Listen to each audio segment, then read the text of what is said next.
So pertamanya saya menyambut baiklah. Saya menyambut baik tawaran yang diberikan oleh Syahibul Samaha Mufti Negeri Perak. ABIN juga menawarkan diri, dan banyak NGO lain, pertubuhan-pertubuhan dan ahli-ahli akademik yang menawarkan diri untuk menjadi perantara ataupun pembudacara dalam usaha untuk menyatukan UMNO dengan PAS. Ini satu perkara yang kita harus terima secara positif. Maknanya ramai rakyat akar umbi mahu melihat dua parti politik ini bersatu. Kita Malaysia ni kita ada lebih kurang 16 juta umat Islam. Mereka mahu melihat UMNO dan PAS bersatu. Tetapi akhirnya yang akan menentukan sama ada penyatuan ini berjaya ataupun tidak, akhirnya ialah 4 tokoh utama. Pertama, saya nampak Yang Amat Berhormat Presiden UMNO Datuk Seri Najib Tun Razak. Yang kedua, Yang Amat Berhormat Timbalan Presiden UMNO Tan Sri Mahyudin.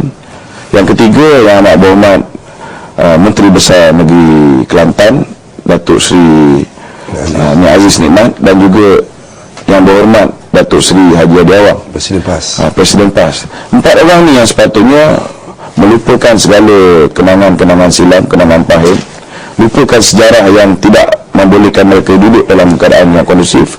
Mereka lupa semua perbezaan, mereka cari titik persamaan, duduk semeja, bincang perkara ini secara bersungguh-sungguh, buka.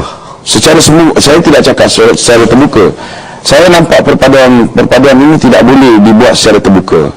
Saya nampak mereka harus berjumpa secara tertutup, tapi ikhlas, sehingga capai matlamat mereka. Bila dah capai matlamat, barulah mereka nak wawarkan kepada media, terpulang. Okey, saudara, kita berhenti sekejap. Selepas ini kita tanya mengenai bantahan dan kononnya ulama tidak layak untuk menjadi perantara.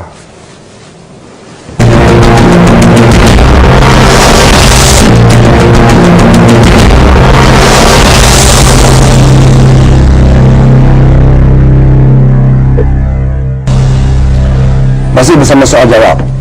Saudara, tadi saya mengatakan bahawa perpaduan Melayu ini, khususnya antara UMNO dan PAS, hanya menjadi kenyataan jika dua pemimpin kanan masing-masing parti berduduk semeja untuk bincang perkara ini. Ya. Malangnya setakat ini, sementara di bahagian UMNO, mereka walaupun tidak menyatakan persetujuan, tapi tidak ada halangan daripada apa yang dilaporkan itu. Tapi di pihak PAS, Musyidur Abbas, Datuk Seri Haji Nik Aziz Nikmat, awal-awal lagi sudah menolak, awal-awal lagi sudah menutup pintunya. Bukan baru berhubungan cadangan baru ini, bahkan sebelum ini pun dah sejak dulu lagi dia memang tetap dengan perjuangannya bahawa dia tak menolak sebarang kerjasama dengan UMNO. So bagaimana perpaduan soal perpaduan ini dapat menjadi kenyataan tanpa persetujuan mereka? Dia suka tak suka, kita kena yakinkan Nik Aziz ni. Kita kena yakinkan Nik Aziz ni bahawa pentingnya perpaduan ini.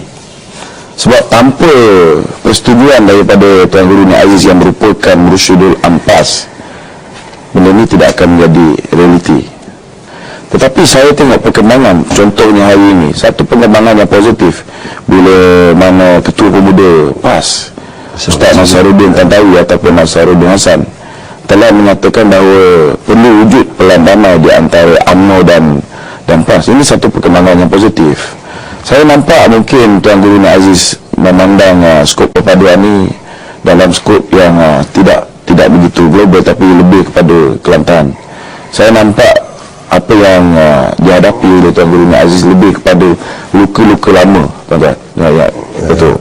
Luka lama, contohnya beliau pernah bersama dulu bersama dengan Barisan Nasional, dan kita lihat mungkin akibat daripada tuntutan royalti minyak yang telah beliau buat tak berjaya.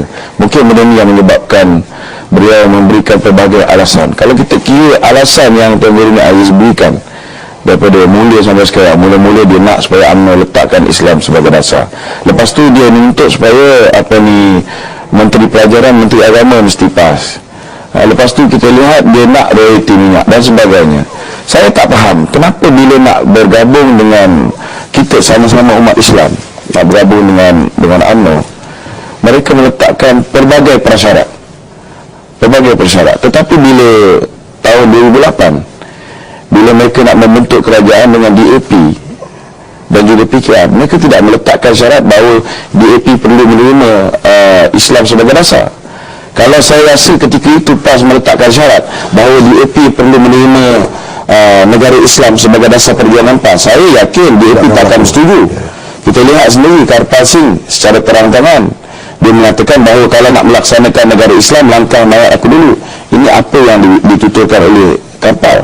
Tapi seperti saya kata malam tu, ada macam laporan akhbar ini yang memetik ketua pemuda itu satu. Tapi even malah sebelum pada ini pun, ketika dulu ada di kalangan pemimpin PAH yang apa ni dikatakan terbuka kepada perbincangan lanjut, bukan dengan mereka bersetuju, tapi terbuka untuk berbincang lanjut punya sebarang bentuk kerjasama. So bermaknanya sekarang ada juga, dan mungkin tidak kecil juga bilangannya di kalangan PAS sendiri.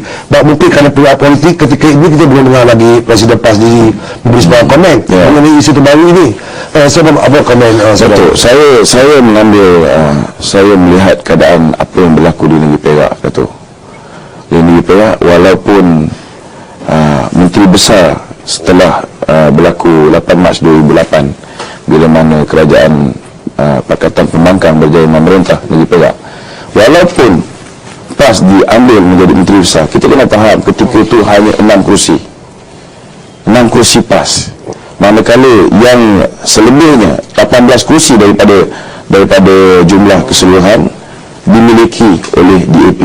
Pada ketika itu sungguh pun yang memerintah itu Menteri Besar daripada PAS, Nizar Jamaluddin, tetapi kita lihat bahawa rakan-rakan PAS terpaksa mengikut telunjuk rakan-rakannya daripada DAP seperti Ngah dan Nyeh.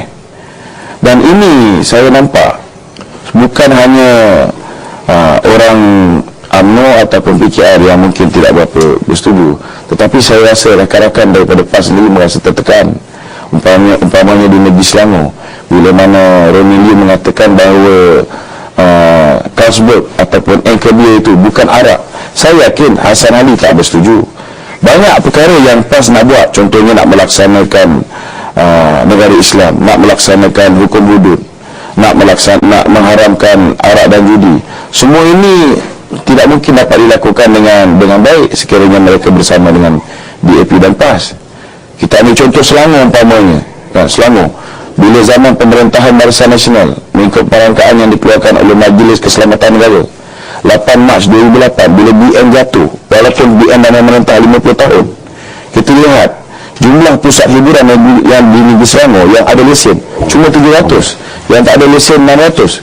Tetapi selepas DAP, PAS dan Keadilan memerintah Negeri Selangor, jumlah itu berganda, bukan sekali ganda, daripada 1,300 itu melompat menjadi 3,800 tahun pertama, dan sekarang sudah menjadi 4,500 tahun kedua. Saya tak nampak semua pemimpin PAS rela dengan apa yang berlaku.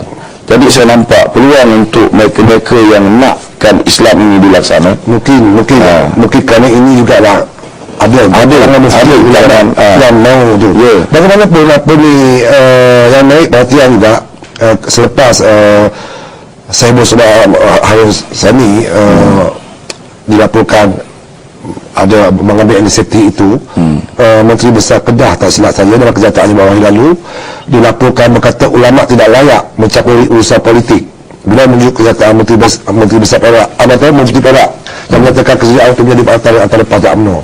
Ini macam bercanggah pula. Apa komen? Saya ada baca kenyataan yang dibuat oleh Ustaz Azizan Al-Razak tu.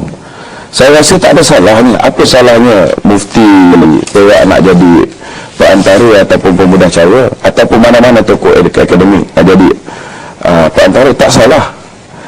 Saya tengok apa yang diungkapkan oleh Ustaz Azizan, Mufti Besar Kedah ni sendiri pun bercanggah dengan dasar PAS.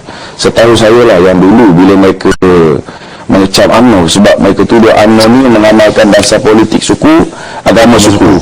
Jadi dari situ kita melihat dasar PAS, agama dan politik tak boleh dipisahkan. Maknanya umarak dan ulama tidak boleh dipisahkan.